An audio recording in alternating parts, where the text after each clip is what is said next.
So yeah, great to be here, guys.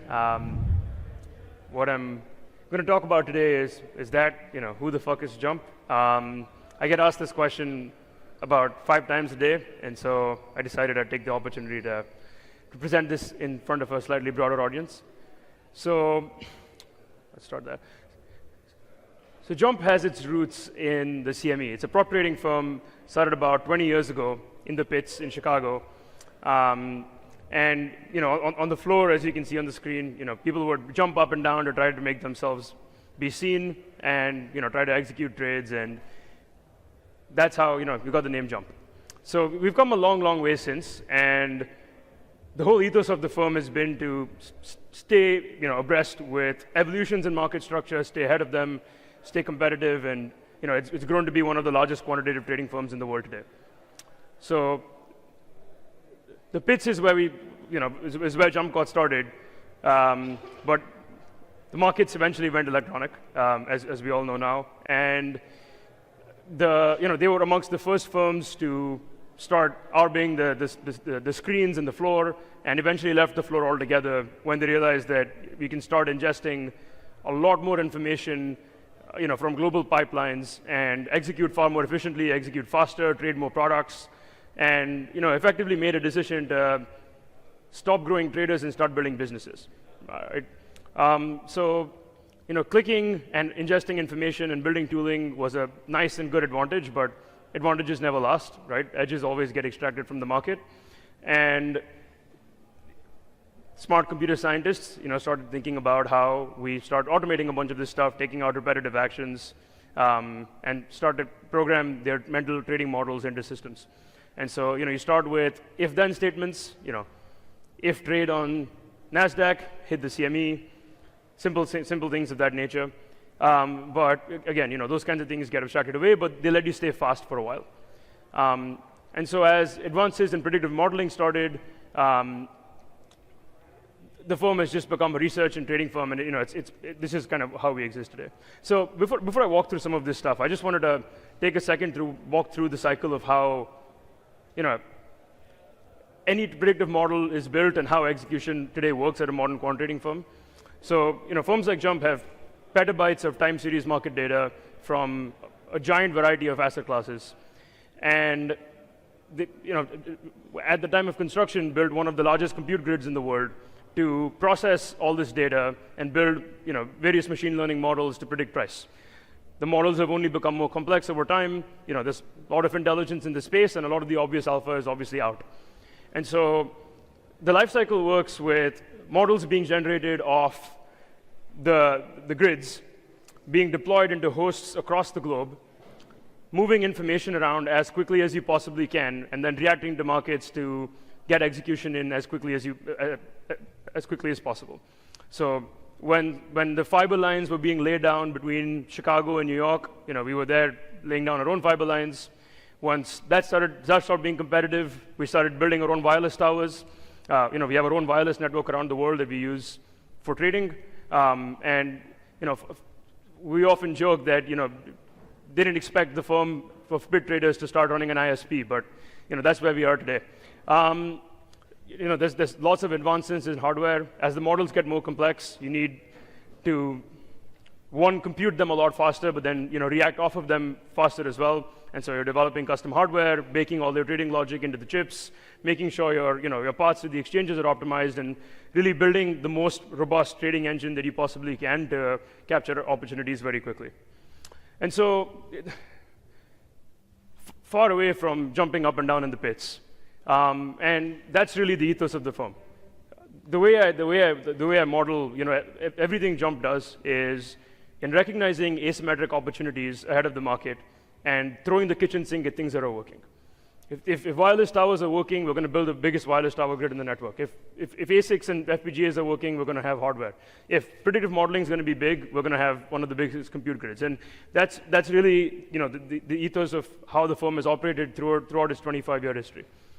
And now we have Jump Crypto, right? So Jump's a 1,400-person firm, been around for 20-something years. We made our first marketing hire 3 months ago. because there was never really any reason for us to talk about what we were doing on the trading side. But in crypto, it's different, right? We're part of this community. We're building a bunch of stuff. We're building with Wormhole. We're building with Pith. In the Avalanche ecosystems, in other chains across the space. And now we're out here. We're part of this community. We have a big venture presence. We market makers for projects. But more importantly than all of those things, we're builders. We have a team of 140 at Jump Crypto now, and over 100 of those are developers. And say about half of those guys work on trading, but the other half are writing Rust for Solana or Solidity for AVAX and Ethereum and a bunch of other spaces. And so we're co-building with a lot of the projects that you invest in. We're heavily supporting projects like Wormhole and like Pith. And the mandate for us at Jump Crypto has been different, just more broadly in that not only do we want to be the leader in the asset class from a trading footprint standpoint, but really be a part of the infrastructure because we believe crypto is going to be one of the greatest means of resource coordination going forward. So I went through a little bit on the evolution of market structure of traditional markets, and I thought it would be useful to also go through a similar parallel for crypto markets. With the Ethereum network, DeFi summer kind of came into full bore a couple of years ago, and a lot of the protocols on the screen there played a leading role. And folks that wanted to participate send transactions to Ethereum. They set their gas prices. They get included if they're the highest, and it's all pretty intuitive. Apart from the fact that early on, the transactions in the Geth client were sorted randomly. And so if a bunch of people submitted a transaction at the same gas price, they would be randomly picked. And so your incentive was to stuff as many transactions as you could so that your probability of being selected was higher. And that caused network congestion issues. That caused lots of problems, as you can imagine. And Hendrik, who's here in the audience now, back in the day was at Certus before we acquired the firm, put in a PR to fix this problem. And this is just a member of the community who does a bunch of other stuff, and found a way to fix the problem, got a PR merged, solved congestion, but simultaneously changed market structure on ETH completely. Right? Now, instead of having random transactions, which I liken a little bit maybe to the pits, you're trying to make yourself be big, and it's not necessarily deterministic, to a real FIFO market, where you're sorting based on price. The next evolution is flashbots, right? The next major one, at least. And now we've evolved from a FIFO-based order book, or not an order book, a FIFO-based transaction sorting mechanism to something that sorts by the best price in a given epoch, right? People have theorized about continuous batch auctions in traditional financial literature as a more efficient model to take out all the negative externalities from speed races for a very long time. This is kind of a version of that, right? And people have a lot of views on MEV, and but without going into that rabbit hole, the reason I wanted to bring this up is because just to highlight how quick the pace of innovation and the absolute evolution of market structure in crypto is. In traditional markets, you have the CME, you have the clearinghouse, you got the FCMs, the DCMs, you got all the other three-letter acronyms, and they all exist for the sole purpose of establishing trust. When something on the matching engine settles, you want to make sure that the trade actually settles as a result. On blockchains, the match is the settle, right? You export your trust to Avalanche, to Solana, to Ethereum, and you export the trust of settlement by effect. And that's enabled this unbelievable pace of innovation where in the course of 1 year, we've seen the market structure completely evolve and change and run multiple experiments at the same time, right? Apart from Flashbots, there's like 5 other initiatives. There's other chains building stuff. There's a completely decentralized effort. All these evolutions happen either with community members, other people building on top, and that's the power of open composability and trust. And that's why we're excited about this space, right? The pace of innovation in crypto is unbelievable, and we're never going to bet against the arc of progress. And that's why we're here. So yeah, Avalanche, that's why we're here, right? And so Avalanche's ecosystem has grown unbelievably in the last year or so, right? It's as unbelievable to me as people telling us 2 years ago that we'd be doing all the stuff we are. It's kind of crazy that any crypto project has rented out this amazing museum and is hosting all these people with this ecosystem and this community, and kind of unthinkable just a year or so ago. They have a pretty big roadmap with subnets. You guys have heard all about it, and you've heard from all the experts in the space, so I'll skip the rest of it. But Jump's involvement with Avalanche has been primarily through Wormhole and Pith. So I'll start with Wormhole here. Wormhole is an interoperability protocol across a lot of heterogeneous high-value chains. Right? It's a completely generic messaging bus that allows the transfer of value, information, pricing, anything you'd like to potentially enable composition across chains. And so one of the primary modes so far has been the collaborations with Terra. We've all seen LunaVax on over the last couple of weeks, as a very exciting collaboration. Wormhole is the default bridge via which UST comes in into AVAX. Benki has created the SAVAX product that flows back over to Terra and becomes collateral there. There was recently an extremely exciting deployment of Xanchor on Terra, and that's on AVAX. And in my mind, that's like a step function change in how interoperable apps will be built. Right? The Anchor app on Terra, the Anchor app lives only on Terra. It's not redeployed on Avalanche. It's not redeployed anywhere else. But there's simply a light interface that's deployed onto Avalanche that then manages the messaging back to control the contracts on Terra. So you never leave your AVAX wallet. You never leave the comforts of your own ecosystem, and developers are able to expand their audiences very quickly. And Tarun, for a while ago, from Gauntlet, I'd made an interesting analogy that the messaging buses between chains kind of have similar properties as wireless towers between exchanges, in that if they become the default and fastest way to communicate value, and in this case, the fast is not as relevant as the network baked-inness, they become an incredibly credible piece of infrastructure. So Wormhole's had a lot of adoption, and the reason I'm talking about it is because the next most question, apart from what the fuck is Jump, I get asked, why did you plug the $300 million hole, right?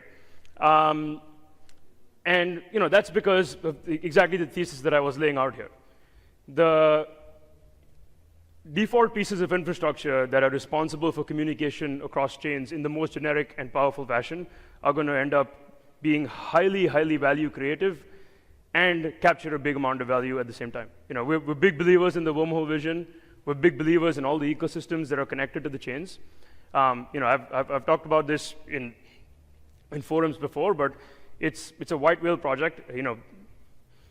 Having cutting a $300 million check is never an easy decision. We were able to make it quickly, but never easy to do. But it was the right decision to make, and it was hopefully a testament to how confident and excited we feel about all of this. And so this is a bunch of other stuff about kind of Wormhole more generally. But before I sign off, the other project that we're working in the space on, which I'm very excited about coming to AVAX soon, is Pith. Pith is a pricing oracle. It has 50 of the world's largest financial institutions submitting their own private data to the chain directly to create a robust source of pricing in real time. And so you're getting, at least within the epoch, the data as fast as the fastest traders in creating a first-party data oracle service, which I'm incredibly excited about. And that'll become a pricing source for people on AVAX to use. So, we're in the space. We've been here for 7 years. We're trying to help projects and ecosystems really grow and build around a lot of the infrastructure that we're excited about. And we'd love to find ways to help everyone in the audience here more and try to find ways to work together. So that's all I had. Thank you.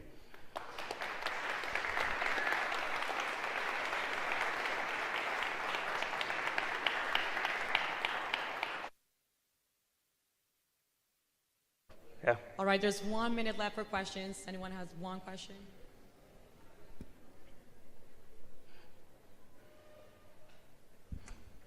What were the last two slides you skipped? Oh, they were just information about Wormhole. I can send you the. Okay. I can pull that back up. But Anyone else? This guy. Hi, thanks so much. Great talk. Just wondering the involvement of Jump in the subnet launch as part of Multiverse. What's the role going to be there? Is it market making, launching your own subnet? To the extent that you can speak about it, that'd be great. Thank you. Yeah, we're exploring a few different subnets with the AVAX team. There's some interesting things around the capital market side, or in some of the private stuff. Still, largely in exploratory phase. We're excited about what they're doing, but yeah, nothing concrete to really share with you yet. Well, thank you very much, Kanav.